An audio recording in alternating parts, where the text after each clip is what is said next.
Well, good evening all. Chick Miller here with day 8 of the 77-day video challenge.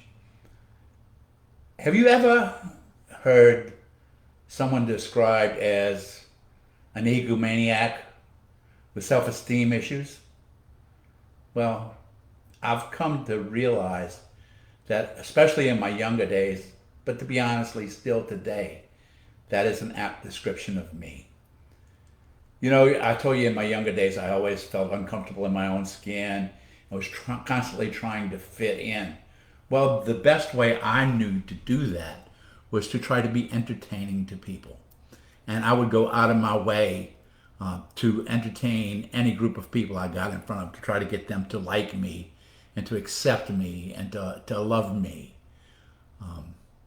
Sometimes I would do things that were a little bit overboard. I constantly tell people when I was a kid, I was always, look at me, look at me.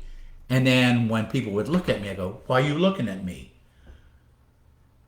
I can still sometimes be that way if I'm not aware of what's going on in my life.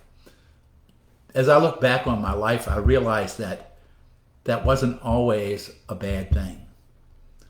Because of that, I always yearned to be an entertainer, even though I couldn't have delineated that for you back then. But because of that, if you remember me telling you I was a little odd to my family, well, in my, I want to say either 8th or ninth grade in junior high school, what I did find out was one of the times I was most comfortable was at the junior high dances or talent shows where I could be who I thought was the real me. And come to find out, that wasn't such a wrong idea. I was not afraid to ask the girls to dance once I'd done it that first time, and actually was kind of appreciated for that. Well, because it was obvious, not only to me, that I did have a talent for dancing, I decided that I should take dance classes. Well, if you remember what I was saying, if you think I was odd to my family before, when I started paying for my own dance classes, because my dad certainly wasn't going to pay for them, I became even stranger. But my mother did support me, and she would come to my reviews, and she would give me that kind of support. I didn't know then that God was trying to show me something.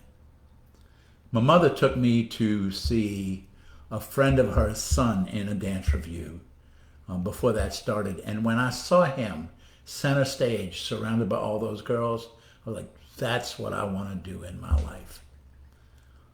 My problem was I didn't work hard enough to keep it there. I wanted instant gratification, which is not unusual for people who struggle with the same things I struggle with. But you know, God works in mysterious ways. And I'm going to continue this story tomorrow about how he continued to work. But I will tell you this. If you want to make God laugh, tell him your plans. I'll see you again tomorrow. One more time, one day at a time. Good evening. Hope you have a great night.